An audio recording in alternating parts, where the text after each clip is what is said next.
Peggy Fobb with Hope Restore for Life. I'm the President and CEO. We're located at 7833 Main Street, right next to our La Petite Theater. And what we're going to do today is we're going to show you around our facility and see what we offer to our community. I want you to come on in. We have, this is our reception area. This is actually here. We have a waiting room here. So it's a very comfortable and cozy location for our clients to wait.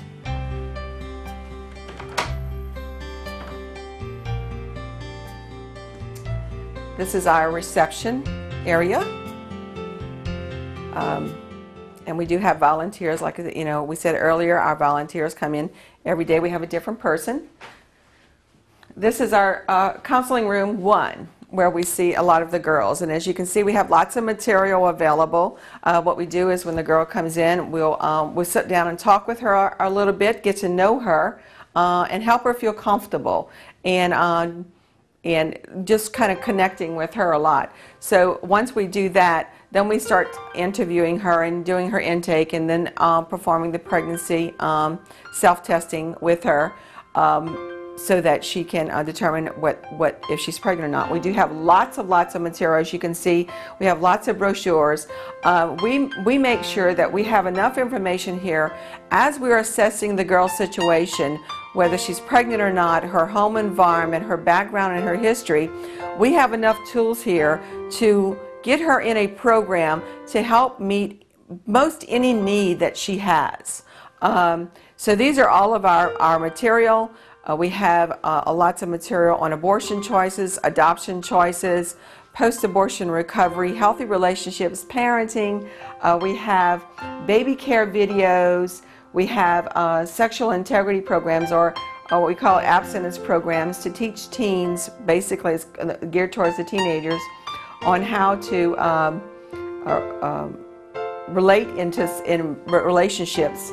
And we also teach them not only not to have sex, but how to avoid the temptations and set the boundaries in your life and determine what relationships you choose. We also have a program for parents of teens. It's called Parent Matters, to teach the parents what the kids are facing today and to educate the parents, because a lot of parents don't even know what's going on out there. So we do have a program for the parents to learn as well. Another counseling room, it's very similar, but it's a little bit larger, because this gives us the opportunity to do more group sessions, or if we have a family situation that with the family wants to come in. So we have lots of room for that. Some of the other programs that we have that we're very proud of and we've used quite often over the years is a program called Steps to Sexual Health.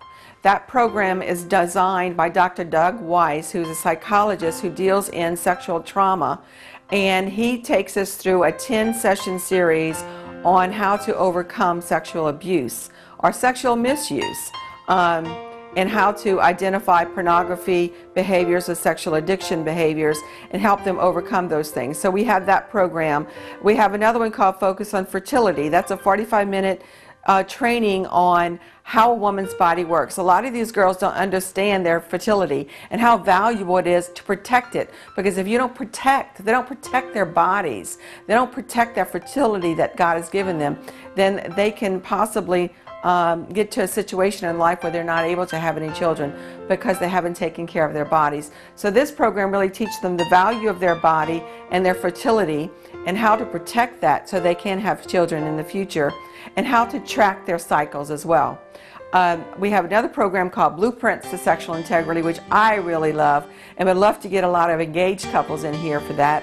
It's really a program designed for men and women to understand the value of who they are, the differences between men and women, why God created men and women differently, and how He created marriage and what marriage is supposed to represent. We also have lots of book programs, book studies. We have a book study on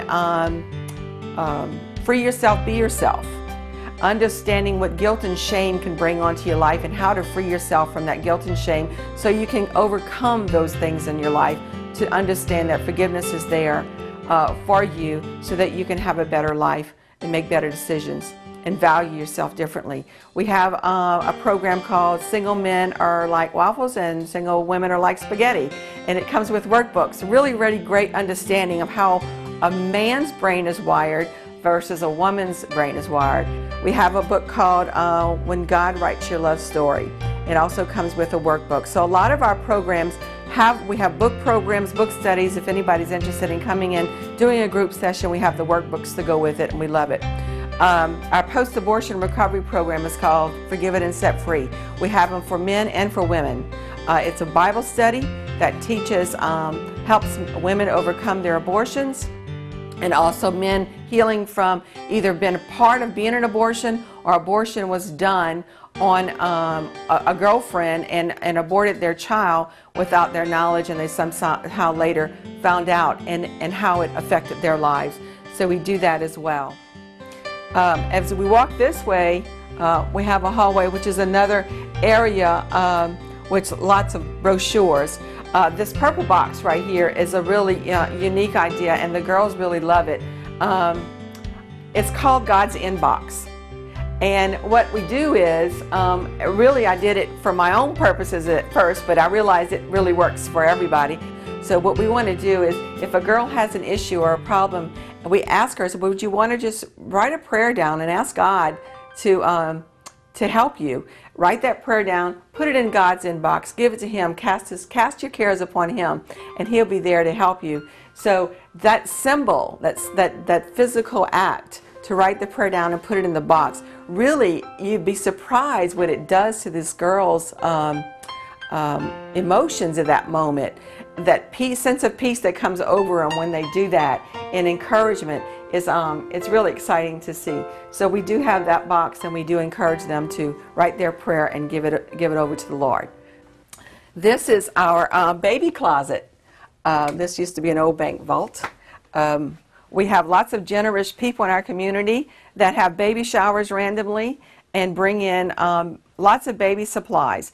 This allows us to be able to encourage the girls and give them incentives if they're pregnant to keep coming for their sessions. We don't provide a lot of material for people right off the street because we're not set up to be that way.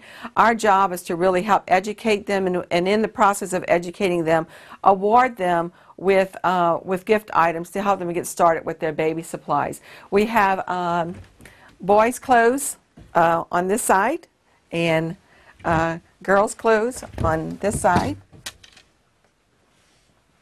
If they continue in our program and they come through their whole 9 months, we do have a nurse that comes in and provides them with Lamaze classes and prepare them for their visit to the hospital and help them understand what happens when they get there.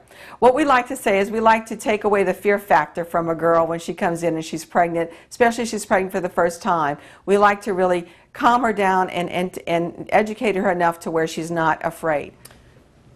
And this is one of our consultant offices. We do like to follow up with them. Periodically we'll call one that has had their baby before, and we'll call up and see how they're doing. They do come back and visit us with their babies, and I've been to birthday parties, I've been to baby showers, I've been to the hospital when they'll call me on the way to the hospital and say, I'm having my baby, and if I'm available, I will go to the hospital and visit with them before the baby's born and afterwards. So we do a lot of that as well. And this is my office, and so we have a lot of our meetings, board meetings, and things here. So this is our facility. We really like it. We like the layout. We think it's comfortable. It's not clinical. We wanted to make it feel like a home where they come and visiting a friend, because that's what we are. We're a friend to these girls. We love them. It doesn't matter what situation they're coming from, their background, what they look. We just fall in love with them, because the point is to look past the surface, look past the circumstance, get to their hearts, because that's who a person really is where their heart is. And then what we want to do is to look past that shell, look past. Some of them come in really, really hurt and angry, but it's not very long once they realize that they can trust us, that they break down that wall and allow us in to their hearts to let us help them. And that's our goal.